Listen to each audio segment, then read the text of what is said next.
कृष्णा कृष्णा कृष्णा हरे हरे, हरे राम राम राम हरे हरे। तो कल हम लोग ने जहाँ से एंड किए थे वहाँ से स्टार्ट करते हैं कि वैष्णव जनों की महिमा के बारे में हम पढ़ रहे थे कि वैष्णव को छोड़कर दूसरे व्यक्ति क्या करते हैं, विष्णु सेवा रहित होकर माया की दास्ता करते करते विष्णु को छोड़कर दूसरी असत वस्तु को ईश्वर रूप समझने लगते हैं। फिर बाद में ऐसे ही लोग क्या बोलते हैं कि भगवान का कोई रूप नहीं है, भगवान तो हर चीज़ में भगवान है, हर कोई भगवान है। तो ऐसे बाद में निर्विशेष विचार का अवलंबन करते हुए अभक्ति मार्ग यानी भक्ति मार्ग को छोड़ देते हैं और लेटर ऑन वो नास्तिक बन जाते हैं और पतित होकर नित्य कृष्ण सेवा की प्रवृत्ति को खो देते हैं।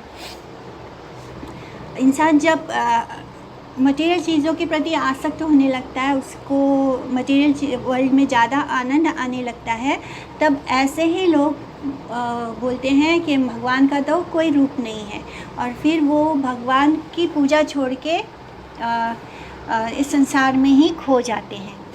एही देशे एही कुले वैष्णव अवतरे ताहार प्रभावे लक्ष्य योजन निष्ठरे। तो एक वैष्णव की कितनी महिमा है, बस इसी से समझो कि जिस देश में जिस कुल में कोई वैष्णव अवतार लेता है तो वो उसका प्रभाव इतना होता है कि लक्ष्य योजन माने 1,00,000 योजन तक उस एरिया का 1,00,000 योजन जो होता है वो इतना पवित्र हो जाता है कि वहाँ रहने वाले लोगों का उद्धार, वहाँ रहने वाले जीवात्माओं का उद्धार हो जाता है। इवन अगर हम कोई हम शुद्ध वैष्णव की बात कर रहे हैं जो परमहंस लेवल के होते हैं, तो ऐसे वैष्णव जहाँ होते हैं उनका इतना विस्तार, यानी वो कहीं भी जाते हैं तो उनके संपर्क में जो लोग आने वाले आते हैं वो उन सबका भला कर देते हैं, यानी उन सब पर उनका प्रभाव पड़ जाता है। तो इसलिए एक शुद्ध वैष्णव जहाँ होता है उसके 1,00,000 योजन तक उसका प्रभाव होता है, भक्ति का प्रभाव कर देते हैं वो। ये स्थाने वैष्णव गण करे न विजय, से स्थाने है अति पुण्य तीर्थमय। तो वैष्णव जिस स्थान पर गमन करते हैं या जिस स्थान पर घूमते हैं वह स्थान अति पुण्यमय तीर्थ बन जाता है। तो कोई भी स्थान तीर्थ कब बनता है, जब वहाँ पर वैष्णव हो जाते हैं। जैसे अभी बेस्ट एग्जाम्पल कुंभ मेले का है कि कुंभ में जो बहुत सारे साधु संत भगवान के भक्त वैष्णव जन जब इकट्ठा हुए, इसलिए कुंभ का महत्व बढ़ जाता है, क्योंकि वो स्थान पे जब वो गंगा जी में स्नान करते हैं तो वो गंगा जी और पवित्र हो जाती है और वो इतनी पवित्र हो जाती है कि वो बहुत सारे पापियों का भी उद्धार कर देती है। तो वो इसलिए होता है क्योंकि वैष्णव जन वहाँ होते हैं, वैष्णवों का प्रभाव से वो स्थान पवित्र तीर्थ हो जाता है। महाभागवत या परमहंस वैष्णव अपनी दीनता के वश स्वयं को असुचि मानकर अपने पवित्रता विधान के लिए तीर्थों में जाते हैं। और यह सत्य है कि वे जड़ लोगों के सम्मुख इस प्रकार वांछन लीला अभिनय प्रदर्शन करते हैं, किंतु वास्तव में वे समस्त पुण्य तीर्थों को भी पवित्र करते रहते हैं। तो जो बहुत परम वैष्णव होता है, जो परम हंस होता है, ऐसा भक्त जो है उसको ऐसे लगता है कि पूरे संसार में सभी लोग भक्त हैं, केवल मैं अभक्त हूँ। यानी वो अपने आप को भक्त नहीं मानते, वो उनको लगता है इवन कोई अभक्त भी उनके सामने हो तो उनको उसमें भी भक्त दिखाई देता है, यानी उनको उसमें भी प्रभु के दर्शन होते हैं, उनको लगता है ये भी प्रभु की लीला है, ये भी भक्त है। तो जो परमहंस वैष्णव होता है उसको किसी में कोई दोष नहीं दिखता, उसको सब जगह भक्त दिखते हैं, उसको सब जगह भगवान के भक्त दिखाई देते हैं। तो इसलिए जब कोई परमहंस वैष्णव, वो उनके अंदर दीनहीन भाव होता है, वो बहुत ही दीन भाव से होते हैं, इसलिए वो ये सोचकर कि मैं बहुत अपवित्र हूँ वो तीर्थों में जाते हैं। वो अपने आप को बहुत ही अपवित्र जानकर पवित्र स्थानों में जाते हैं, तीर्थों में जाते हैं। और जो जड़ बुद्धि लोग होते हैं, जो मटेरियलिस्टिक होते हैं, उनके सामने वो इस तरह होते हैं, यानी वांछन लीला अभिनय प्रदर्शन करते हैं, यानी वो उनके सामने इस तरह होते हैं कि जैसे कि वो कोई भक्त नहीं है, किंतु वास्तव में वे समस्त पुण्य तीर्थों को भी पवित्र करते रहते हैं। और कोई स्थान जो अतीर्थ है, यहाँ जहाँ पे कोई तीर्थ नहीं है, उस स्थान में अगर कोई वैष्णव उपस्थित होता है तो वहाँ उनके रहने मात्र से वो स्थान तीर्थ बन जाता है। श्रीमद् भागवतम के कैंटो 1 चैप्टर 13 श्लोका नंबर 10 में श्री विदुर जी बोलते हैं युधिष्ठिर महाराज के बारे में, यानी उनसे वार्ता करते हुए बोलते हैं कि भवद विधा भगवतास्तीर्थभूताः स्वयं प्रभो तीर्थी कुर्वन्ति तीर्थानि स्वान्तस्थेन गदाभृता। तो मायाभद्र जीवों की जड़ीय भोग बुद्धि को दूर होने से वे भी तब साधु हो जाते हैं। यानी अगर कोई हम सब जैसे मायाभद्र जीव हैं, जब हमारी जड़ बुद्धि ख़त्म हो जाएगी और हम मटेरियलिज्म से बाहर आ जाएंगे, तब ऐसे व्यक्ति भी साधु हो जाते हैं। और साधारण तीर्थ की अपेक्षा वैष्णव का पद सेवित स्थान ही अधिकतर श्रेष्ठ तीर्थ है।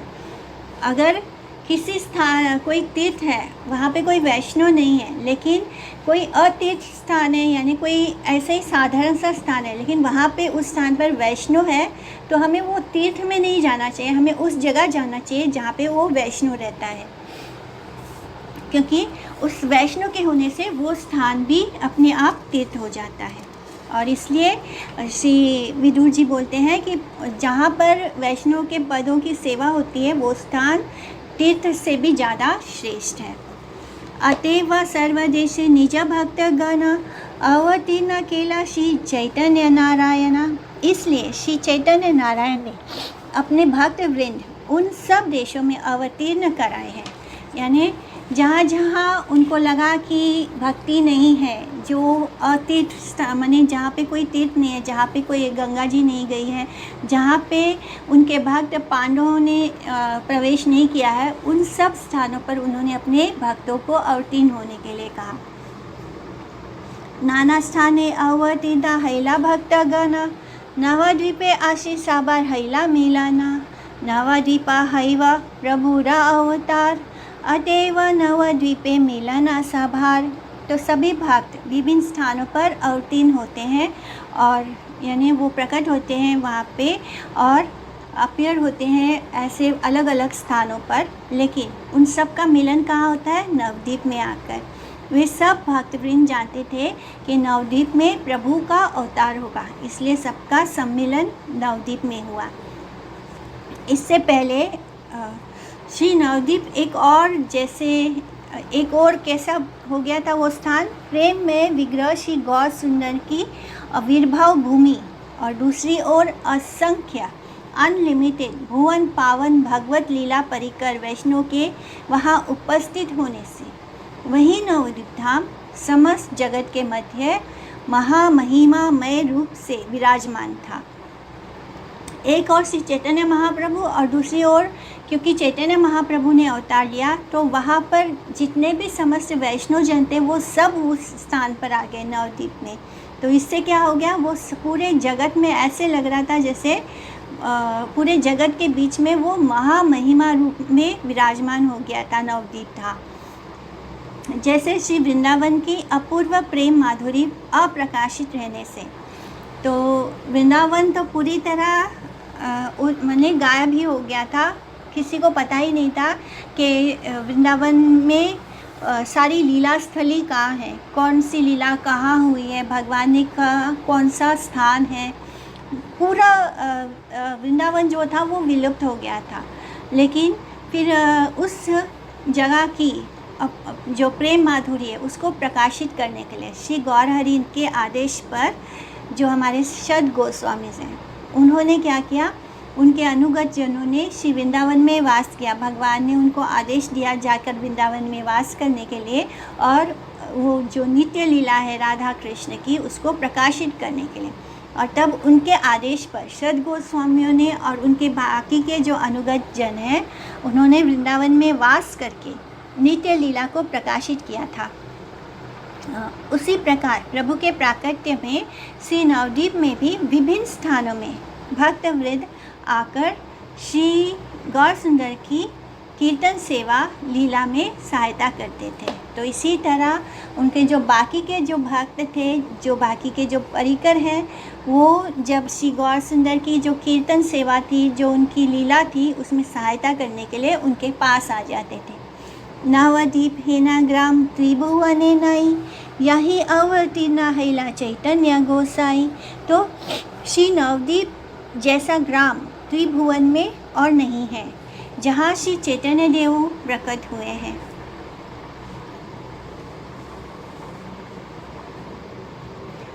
प्रपंच में चतुर्दश भुवन वर्तमान है। उनमें भू, भुआ और स्वा, ये तीनों भुवन मायाबद्ध जीवों के साधारण विचरण क्षेत्र हैं।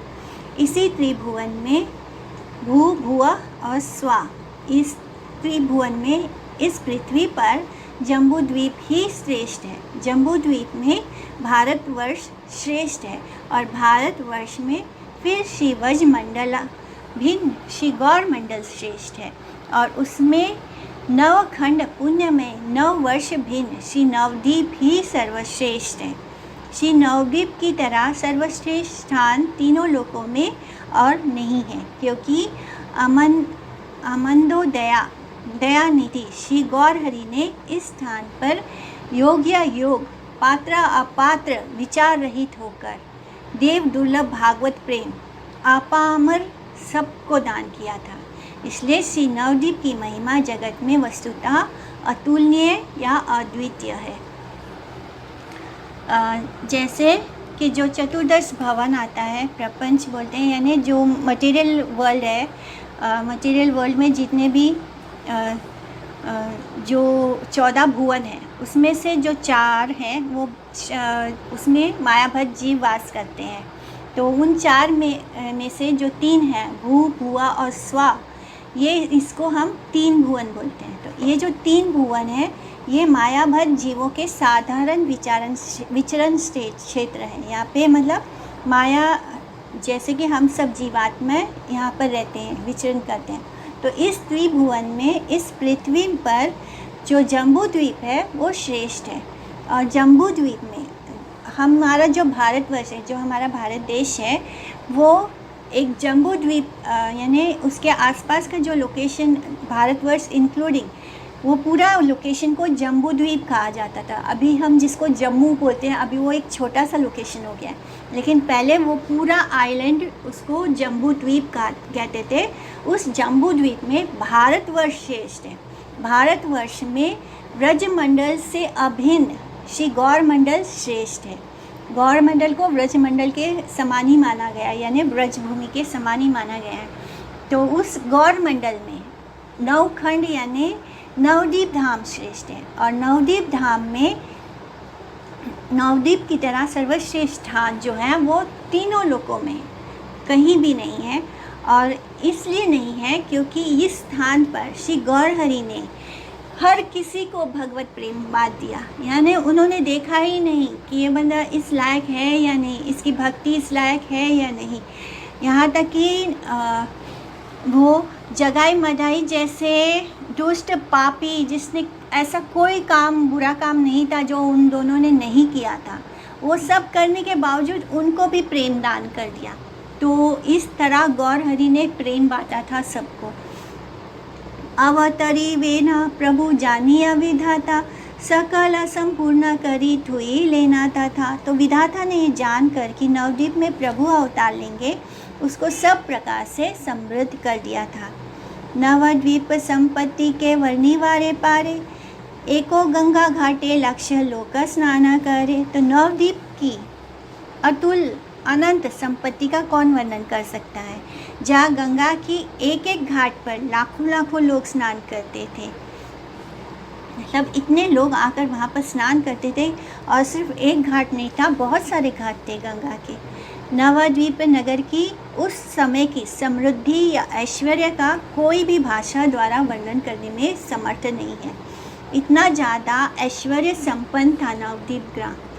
भारत की सप्त मोक्षदायिका पुरियों के समस्त सौभाग्य से अलंकृत होकर श्री नवदीप धाम श्री चैतन्य देव के लोक पावन अप्राकृत चरण चिन्ह धारण करने की योग्यता प्राप्त करके एवं अयोध्या, मथुरा, हरिद्वार, काशी, कांची, अवंती और द्वारका की सब प्रकार की समृद्धि को लेकर प्रकाशित हुआ था। और उस समय यानी यहाँ ये जो मैंने अभी जगह बोली, इन सब में जो ऐश्वर्य है, समृद्धि है, वो सब मिलाकर नवदीप धाम में इतना ऐश्वर्य था।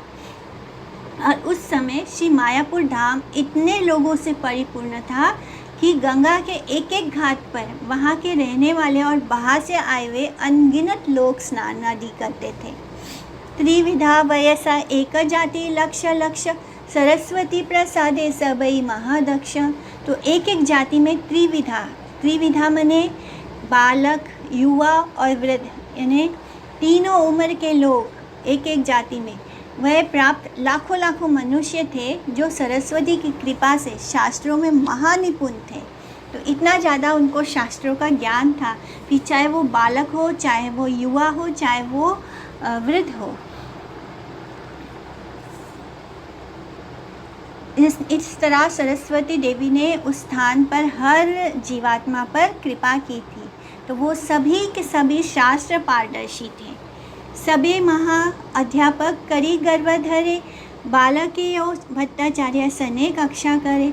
तो सभी अध्यापक होने के गर्व रखते थे, सबको गर्व था अपने शिक्षा पर, और सभी अध्यापक थे। और तो और जो बालक भी थे वो भट्टाचार्य से शास्त्र विचार करने को तैयार रहते थे। यानी बालक भी इतने ज्ञानी थे, इतने ज़्यादा शास्त्रज्ञ थे कि वो भट्टाचार्य जो अध्यापक के लेवल के हैं उनसे भी वो शास्त्र विचार करने को तैयार रहते थे। इतना ज़्यादा विद्या का अनुशीलन इतनी दूर तक पराकाष्ठा को प्राप्त हुआ था कि सभी अपने को शास्त्र में अद्वितीय पंडित समझते थे। अध्ययन करने वाले शिशु छात्र भी अपनी अपनी विद्या प्रतिभा के बल से निपुण चतुर अध्यापकों के साथ शास्त्र विचार प्रतियोगिता में जय लाभ करने की आकांक्षा करते थे। कक्षा प्रतिद्वंदता अर्थात शास्त्र विचार। नाना देशे हैते लोका नवद्वीपे याय, नवद्वीपे पढ़ी ले से विद्या रस पाए। तो लोग विभिन्न देशों से पढ़ने के लिए नवद्वीप जाते थे। जो नवद्वीप में पढ़ लेता था वह विद्या रस को पा लेता था। 1 सेकेंड।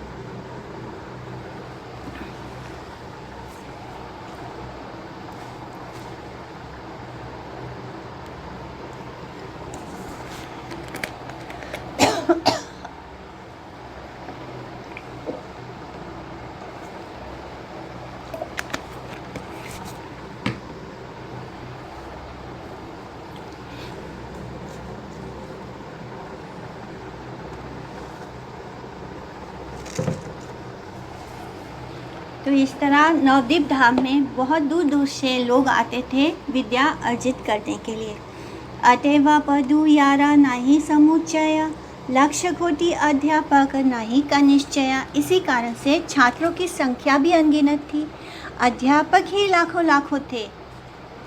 मैंने हम सिर्फ अंदाज़ा लगा सकते हैं कि जहाँ पर शिक्षक ही लाखों लाखों में हैं, वहाँ पे जो छात्र हैं वो कितने सारे होंगे, वो भी अनगिनत कि उनको गिन भी नहीं सकते। विभिन्न शास्त्रों की चर्चा एवं असंख्य अध्यापकों की अवस्थान करने से नवद्वीप में विद्यार्थियों की संख्या भी अगणनीय, यानी जिसको हम गिन ही नहीं सकते, समुच्चय एकत्र संख्या या संक्रय। इस तरह इतने शिष्य आते थे पढ़ने के लिए नवद्वीप में, और वहाँ पर मौजूद ऑलरेडी लाखों लाखों संख्या में शिक्षक थे। रमा दृष्टि पाते सर्वा लोक सुखे वसे, व्यर्थ काल याय मात्र व्यवहार रसे। तो श्री लक्ष्मी की कृपा से सब लोग सुखपूर्वक रहते थे।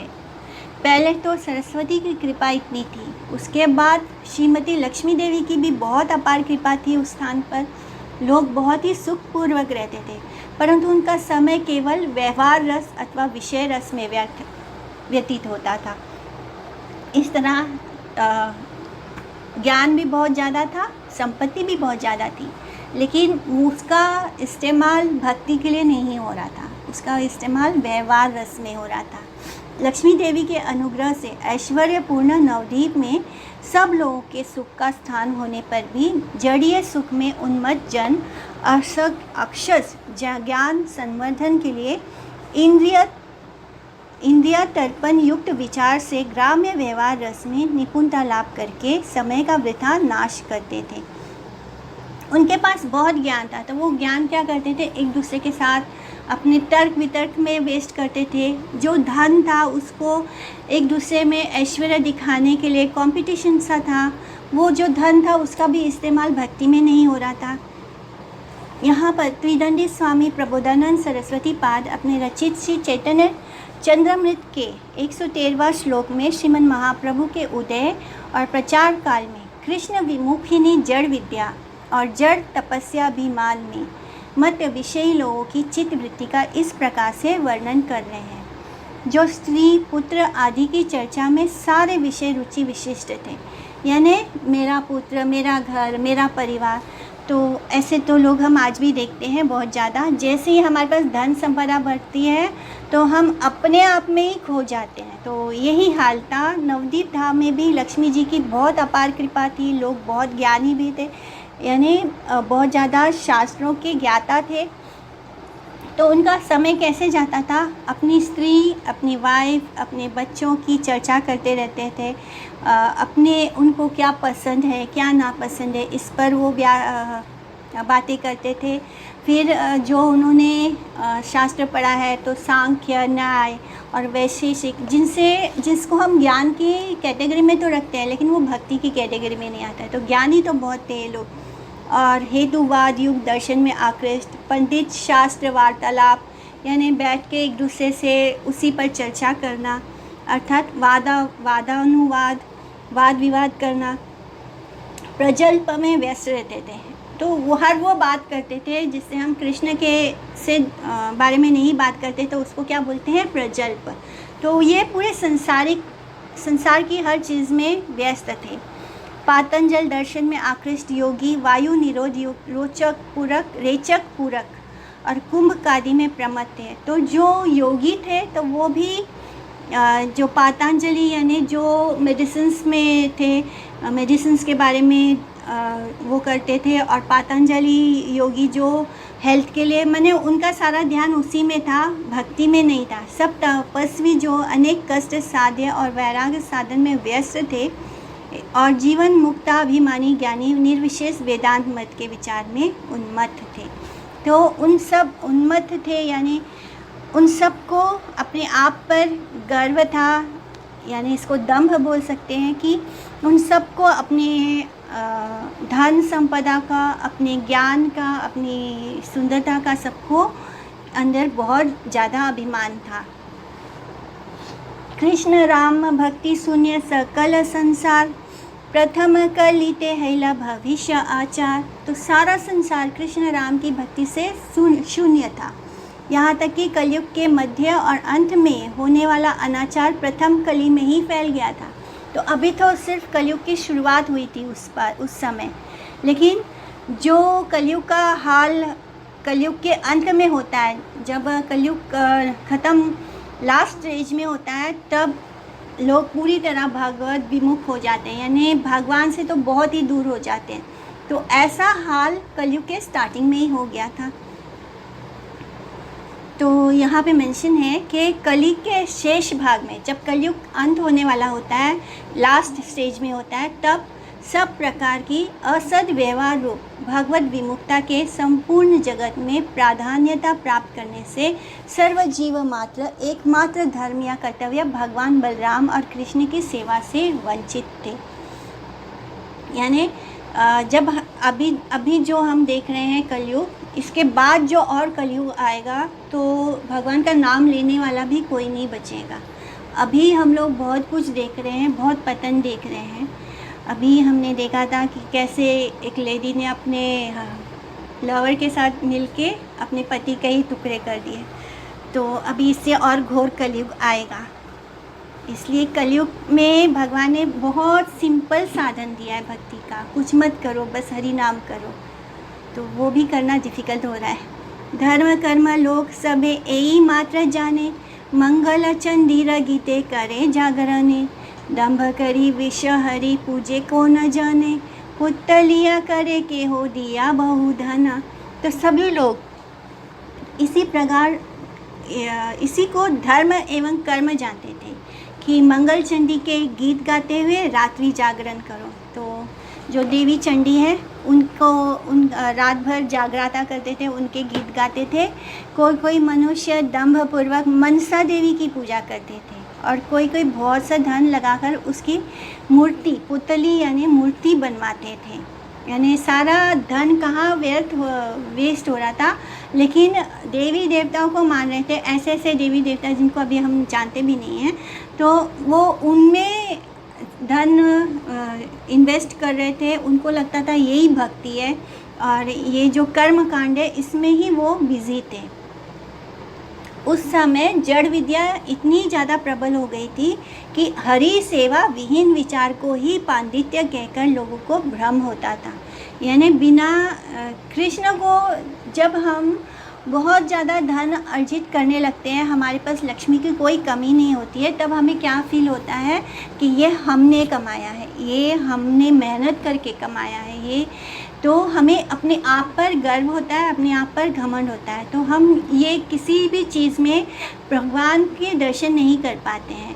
तो ऐसा ही यहाँ भी है कि हरि सेवा विहीन विचार को ही पांडित्य कहने लगे थे। यानी उनको लगा कि सब कुछ हम जानते हैं, सब कुछ हम कर रहे हैं। तो इस कारण वहाँ पे हरि का कोई नाम ही नहीं था। और दूसरे पाठ में ये भी आता है कि पुतली का विवाह करने में ही बहुत सा धन खर्च कर देते, अर्थात जड़ रस में मत, जनगण, दंभपूर्वक बंदर, बकरी, बिल्ला, बिल्ली, पुतले, पुतली के विवाह आदि के तुच्छ और वृथा उत्सव कार्य में बिना मतलब के अर्थ व्यय करके सिर्फ भगवत विमुक्ता मात्र का संचय करते थे। मतलब ये सब हो रहा था वहाँ पे कि बहुत धन आ गया तो अब उसको कहाँ खर्च करेंगे। तो बंदर और बकरी का शादी कर रहे हैं, बिल्ला बिल्ली के विवाह कर रहे हैं, और कुछ नहीं तो पुतला और पुतली के विवाह में, यानी वो भी ऐसे करते थे जैसे कि बड़े लोगों का होता है, वैसे वो धन खर्च करके इस तरह सबको इनवाइट करके बहुत पैसा खर्च करके वो ये सब काम कर रहे थे।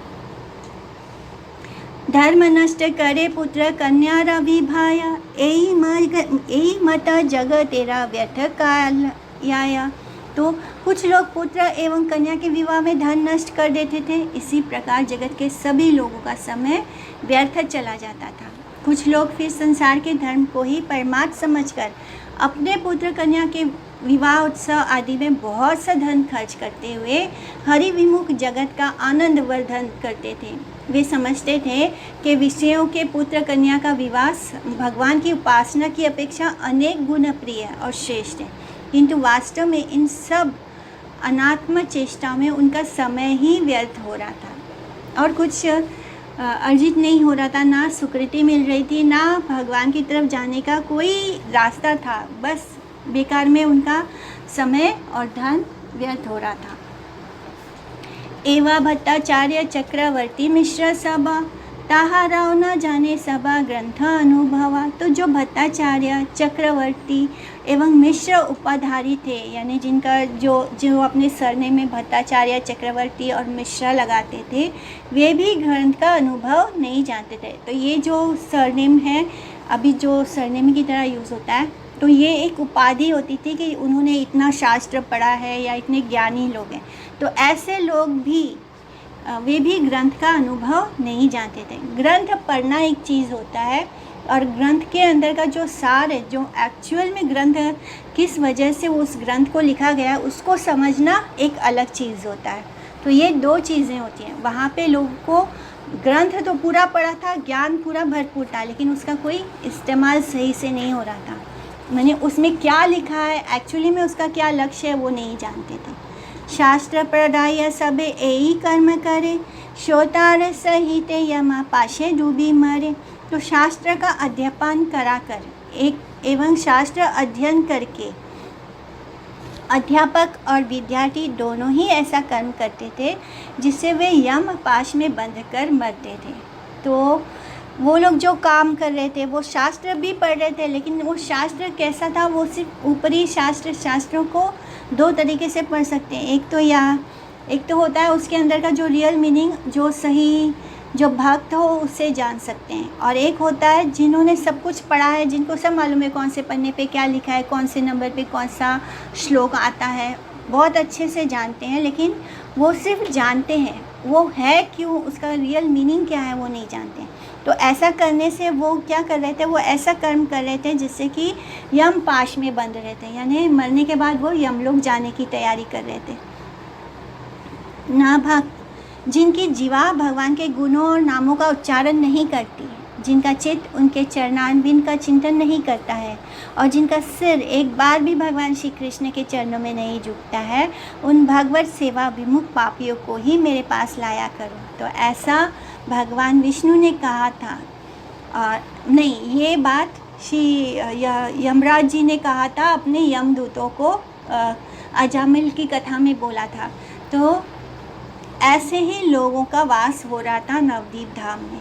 ना बाखाने युग धर्म कृष्णेरा कीर्तन, दोष बिना गुणाकारो ना करे कथन। तो वे लोग कलयुग धर्म श्री कृष्ण कीर्तन का बखान नहीं करते थे, और दूसरों के दोषों के अतिरिक्त किसी के गुणों का वर्णन तो वे करते ही नहीं थे। हमें मोस्टली जब भी दो चार लोग मिलके बैठते हैं तो वो उनको सबसे ज़्यादा आनंद किस में आता है, पर निंदा करने में, कि दूसरे व्यक्ति में क्या दोष है, उस पर जब हम चर्चा करते हैं तो उसमें बहुत स्वाद आता है, बहुत आनंद आता है। तो यही हो रहा था नवदीप धाम में। लोगों का सारा समय कृष्ण कीर्तन में नहीं, बल्कि दूसरों की निंदा करने में, दूसरों में दोष देखने में। इस तरह लोग कलयुग धर्म का पालन नहीं कर रहे थे। कलयुग धर्म का पालन है श्री कृष्ण कीर्तन करना। शुद्ध कृष्ण कीर्तनकारी व्यक्ति को छोड़कर मायाबद्ध कृष्ण विमुख स्वार्थ युक्त जीव कर्म के प्रचंड शासन में पिसते हुए स्वरूप दर्शन का परित्याग करके, हमारा स्वरूप दर्शन क्या है, हम कृष्ण के नित्य दास हैं, लेकिन जीवात्मा अपने स्वरूप दर्शन का परित्याग करके अपने जड़ीय विरूप दर्शन में हमेशा, यानी अपने मटेरियल बॉडीली कॉन्शियसनेस में हमेशा जगत में रहती है और निंदा करते रहते हैं। और इसलिए श्रीला प्रबोधानंद सरस्वती पाद ने, उन्होंने श्री चैतन्य चंद्रामृत लिखा है। तो उसके पंचम श्लोक में वो कहते हैं कि विश्वम पूर्ण सुखायते विधि महेंद्र दिश्चा कितायते यत कारुण्य कटाक्ष वैभवताम तम गौरमेवा स्तुमा। युग धर्म वर्णन में श्रीमद् भागवत कहती है कि कृते यध्यायतो विष्णु त्रेतायाम यजतो मखे द्वापरे परिचर्यायम कलो तद हरिकीर्तनात्। तो श्रीमद् माधवाचार्य ने मुंडको उपनिषद के भाष्य में इस नारायण संहिता के वचन का उल्लेख किया है कि द्वापरी ये जन निर्विष्णु पंचरात्रेस्तु केवलम कलो तु नाम मात्रेण पूज्यते भगवान हरि। तो कलयुग में, यानी कलयुग में केवल नाम मात्र से हम भगवान हरि की पूजा कर सकते हैं, जो कि द्वापर में हमें बहुत विधि विधान से पूजा करना पड़ता था। वही चीज़ हमें कलयुग में बड़ी आसानी से, यानी सतयुग में जो हमें बहुत हज़ारों साल तक तपस्या करना पड़ता था, वो भी अपने शरीर को बहुत कष्ट देकर, वो किए बिना हम कलयुग में इतना आराम से भगवान को पा सकते हैं, केवल नाम जप करना है। लेकिन उस समय जो समाज में कला करने वाले तर्कनिष्ठ व्यक्ति युग धर्म श्री कृष्ण कीर्तन महात्म्य की व्याख्या ना करके आपस में अनित्य दोष भकान करने में ही व्यस्त रहते थे। तो इस तरह लोगों को बहुत आनंद आता है दूसरों में दोष देखने में, लेकिन वो हमें ये समय नहीं व्यर्थ करना है, एक एक पल कीमती है। इसलिए इस काम में अगर कोई ये सब कर रहा हो तो उस भीड़ से दूर रहकर अपना समय कृष्ण को याद करने में लगाना चाहिए। एवा सब विरक्त तपस्वी अभिमानी, ता सबर मुखे हा नाही का हरि ध्वनि।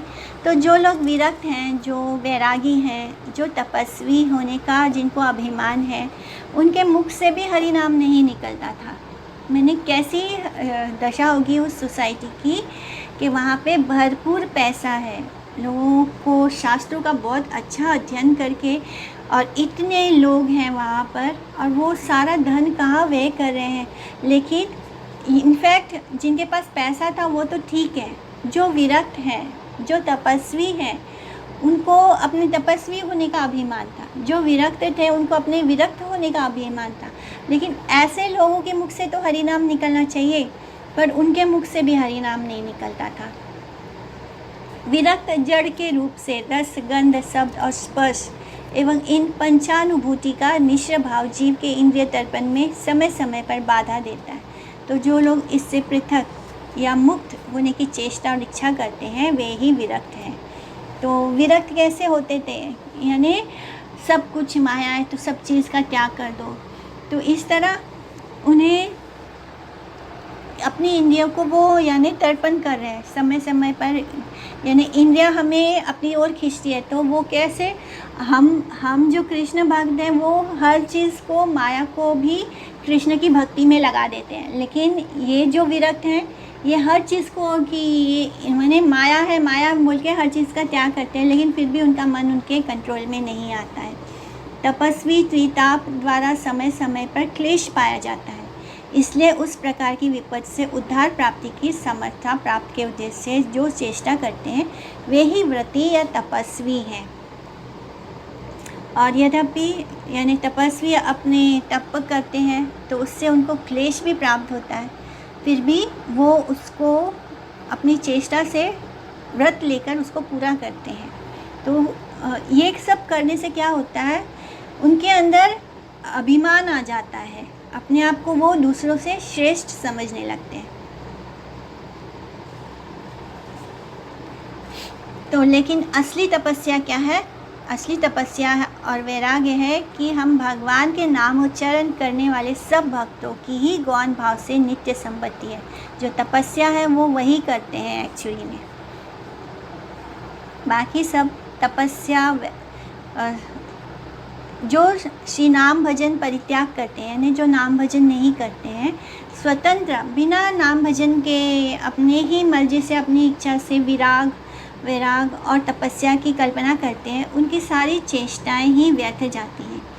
यदि विरक्त और तपस्वी संप्रदाय भोग परायण होकर श्री हरि के पाद पद्म भक्ति धन से वंचित हो जाएं, तो उनके वैसे अति कष्टदायक साधन से किसी भी सुफल की आशा नहीं की जा सकती। एक्चुअली में लक्ष्य क्या होना चाहिए? भगवत प्राप्ति होना चाहिए, भगवान को पाना होना चाहिए, हरि को पाना होना चाहिए। लेकिन जब हमारा लक्ष्य हरि है ही नहीं, तो जो भी तपस्या कर रहे हैं, जो भी वो वैरागी विरक्त हो रहे हैं, वो सब वेस्ट हो जाता है। महाप्रभु के आने से पहले, आविर्भाव से पहले, वैरागी और तापसगण जो तपस्वी थे वो हरि भजन रहित थे, यानी वो हरि का नाम ही नहीं लेते थे। नारद पंचरात्र में कहते हैं, आराधितो यदि हरिस तपसा तथा किं।